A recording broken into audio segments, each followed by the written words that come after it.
On a Sunday afternoon in October 2003, on the campus of Ohio University in Athens, Ohio, a place famous for its antique beauty and chilling ghost stories, a young woman named Lisa, whose name has been changed, decided to return to visit her old university. Lisa had graduated 5 years prior and was currently working in a large city not far away. She always had fond memories of her time studying here, but she had also often heard tales of strange occurrences and lingering spirits in the university's old buildings. The weather that day was mildly sunny, and the maple trees were ablaze with vibrant fall colors. Lisa drove onto campus, a feeling of indescribable nostalgia washing over her. The university was as beautiful as she remembered, with red brick buildings covered in ivy, and stone-paved paths shaded by trees. Since it was Sunday and the middle of the day, the campus was quite deserted, with only a few students strolling around. Lisa decided to take a walk around the familiar places. Reminiscing about old memories, she stopped in front of Wilson Hall, one of the oldest buildings and also the one rumored to be the most haunted on campus. Lisa had heard many chilling stories about room 428 on the 4th floor of this building. It was said that the room had been locked shut for a long time due to terrifying events that had occurred inside. And sometimes, people still heard strange noises coming from it. Lisa curiously looked up at the closed windows of the 4th floor, a sudden chill spreading through her despite the warm sunshine. Lisa continued her walk to her old dormitory, Jefferson Hall. She remembered the late nights studying with friends, the lively conversations in the rooms, and the mischievous pranks of student life. As she passed the row of rooms where hers used to be, she smiled faintly. The door to her old room was closed, with no trace of the months she had spent there. Suddenly, Lisa felt like someone was watching her. She turned her head, but saw no one. All around were only silent buildings and trees rustling in the wind. She told herself it was probably just her imagination, perhaps because she was alone on this deserted campus. But the feeling of being watched did not disappear. Instead, it became more pronounced. Lisa decided to go inside Wilson Hall. She wanted to see the old hallways and classrooms again. The main door of the building was wide open, and a terrifying silence enveloped the interior space. Lisa stepped inside, the sound of her shoes echoing in the empty hallway. Sunlight streamed through the large windows, creating long streaks of light on the old wooden floor. She walked along the first-floor hallway, looking into the closed classrooms. Everything was eerily quiet. Lisa felt a heavy, gloomy atmosphere pervading this building. She began to regret her curiosity in wanting to come inside. Perhaps the ghost stories about this place were not just rumors. Lisa decided to go up to the 2nd floor. She wanted to see if anything had changed. As she stepped onto the old wooden stairs, they creaked ominously. The 2nd floor hallway was even darker than the first, with very little light entering. Lisa felt a sense of unease rising within her. She had the feeling that someone was here, watching her from the shadows. As she walked past a long hallway, Lisa suddenly heard a strange noise coming from the end of the hall. It was a very soft whisper, almost inaudible, but in this absolute silence, it became incredibly clear. Lisa stopped, listening. The whisper came again, this time a little louder. She couldn't understand what the person was saying, but the voice sounded very strange, somewhat mournful and distressed. Lisa stood frozen in the middle of the hallway, trying to pinpoint where the whisper was coming from. She looked around, but saw no one. All the doors along the hallway were closed. She felt a cold fear spreading throughout her body. Perhaps she should turn back and leave this building immediately. But curiosity urged her forward towards the end of the hallway, where she had heard the whisper. As Lisa approached the end of the hallway, the whisper came again, this time clearer. She could hear the disjointed syllables more distinctly, but still couldn't understand their meaning. The voice sounded like a woman's, very weak and distressed. Lisa felt her heart beat faster. She had the feeling that she was hearing the voice of a lost soul. Lisa stopped in front of an old wooden door at the end of the hallway. This door looked old and hadn't been used for a long time. She pressed her ear against the door, trying to hear if there was any sound inside. A terrifying silence enveloped the door. Lisa gently pushed the door. It slowly creaked open, revealing a dark and dusty room. The room appeared to be an old classroom, with wooden desks and chairs covered in dust and faded blackboards. Weak sunlight filtered through the dirty windows, not enough to illuminate the entire room. Lisa stepped inside, feeling a musty and cold smell hit her nose. As Lisa walked deeper into the room, she suddenly saw a blurry figure standing in the corner. It was the shape of a woman, wearing a long white dress, her long black hair falling down and obscuring her face. Lisa startled, freezing in place. She couldn't believe her eyes.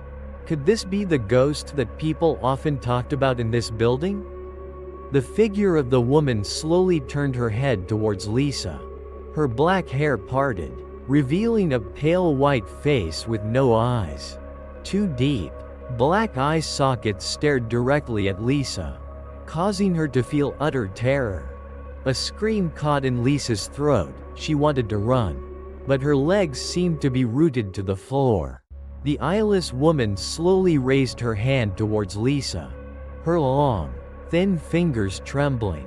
A high-pitched, cold voice echoed in the room.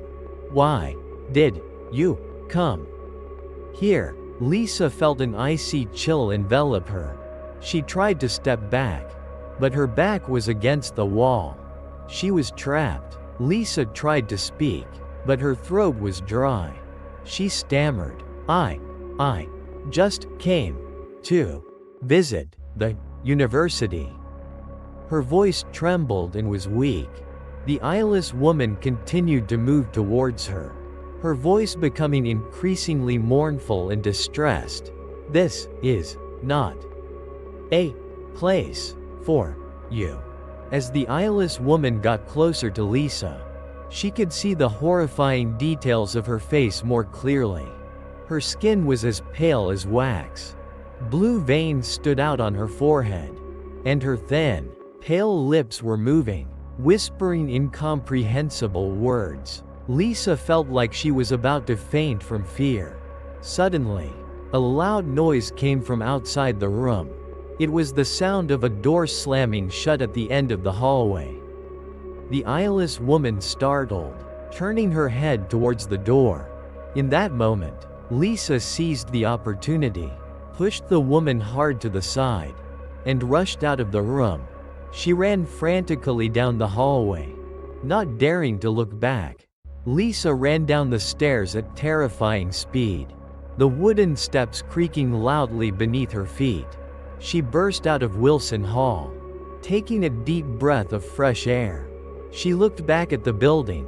The windows were still closed, with no sign of the ghost. But Lisa knew what she had seen was real. She had just faced something incredibly terrifying. After calming down, Lisa decided she had to find out more about the ghost stories at Wilson Hall, especially about room 428. She remembered the rumors of terrifying events that had occurred there. And now, after what she had just experienced, she believed those rumors might be true. Lisa went to the university's administrative office, hoping to gather some information. She met an older staff member who had worked at the university for many years. Lisa told her about her experience on the second floor of Wilson Hall and asked about the university's ghost stories. The staff member seemed surprised when Lisa mentioned the second floor. She said that most of the stories centered around the fourth floor, especially room 428. The staff member told Lisa that in the 1970s, there was a female student named Jessica who had stayed in room 428. Jessica was believed to have performed an evil summoning ritual in the room, and afterward, she mysteriously disappeared. It was said that Jessica's spirit still haunted that room, and anyone who dared to enter would encounter terrifying things. Lisa asked why the room was locked shut, and the staff member explained that after Jessica disappeared, the police conducted an investigation but found no trace of her. The room was then locked and no one dared to open it again. However, people often heard strange noises coming from it at night. Lisa felt more curious than ever about room 428. She decided she had to find a way to the fourth floor to investigate. She thanked the staff member and left the administrative office. Lisa returned to Wilson Hall, this time going straight up to the fourth floor. When Lisa reached the fourth floor, she felt a cold and gloomy atmosphere pervading the hallway. The light here was very dim, only filtering through small, dirty windows. Lisa walked along the hallway, searching for room 428. She saw that the other room doors were all closed, eerily silent. Finally, Lisa found room 428. The room door was made of thick, old wood and looked very sturdy. There was a large, rusty padlock on the door. Lisa tried to shake the door, but it remained tightly shut. She looked at the padlock. It seemed to have been locked for a very long time. Lisa walked along the door, trying to find any gap to look inside, but there wasn't one. The door was completely sealed. She pressed her ear against the door, listening, but only heard the faint whistling of the wind outside. Lisa felt disappointed. It seemed she wouldn't be able to get inside this room. Suddenly, Lisa noticed something strange above the door. It was a line of scribbled writing deeply carved into the wood. She tried to read the writing and recognized Jessica's name, along with a few strange characters that she didn't understand. Lisa felt a chill spread through her body. She had the feeling that she was standing before a door leading to another world. Lisa decided she wouldn't try to open this door anymore. What she had experienced on the second floor was enough to scare her. She turned around and started to walk down the stairs. But as she took a few steps, she suddenly heard a noise coming from behind the door of room 428. It was a soft scratching sound, as if someone was scratching on the inside of the door. Lisa stopped, her heart pounding. She turned her head to look at the door, but everything was silent. She told herself it was probably just the wind or the strange sounds of this old building. But she couldn't shake off the feeling of unease. She felt like an evil presence was lurking inside that room. Lisa hurriedly left the fourth floor, feeling overwhelmed by unease and fear. She quickly went down the stairs, wanting to escape Wilson Hall as fast as possible. When she reached the first floor, she suddenly heard another noise, this time coming from the end of the hallway. It was a very faint moan, as if someone was in extreme pain. Lisa stopped, listening. The moan came again, clearer and more mournful. She felt a mixture of sympathy and fear welling up inside her. Could it be that Jessica's spirit was still trapped here, suffering and seeking help? Lisa didn't know what to do. She wanted to help but was afraid of what might happen. She decided to walk towards the end of the hallway, where she had heard the moan. As she got closer, the moan became clearer, and she could even hear choked sobs. Lisa stopped in front of a door that was slightly ajar, with a faint light shining from inside. She gently pushed the door open and stepped inside. This room looked like an old office, with a large wooden desk, a few old chairs, and dusty stacks of books on shelves. But what horrified Lisa was the sight of a dark shadow hovering in the middle of the room. The shadow had the shape of a woman, but with no clear face. Just a black mass moving slowly in the air. Lisa stood frozen, unable to believe what she was seeing. She tried to speak, but her throat constricted. The shadow slowly turned towards Lisa, and a cold, sorrowful voice echoed in her mind. "Please, help me." Lisa felt an icy chill run down her spine. She tried to stay calm and asked, "Who are you? How can I help you?" The shadow was silent for a moment. Then the voice came again, this time weaker. "They locked me in here." Lisa felt a surge of pity. She believed this was Jessica's spirit. Lisa asked, "Who locked you in here? And what do you want me to do?" The shadow was silent again, then slowly pointed towards the door. Lisa understood. She went to the door and tried to open it. But it was locked tight. She tried to push harder, but still couldn't open it. The door seemed to have been locked from the outside.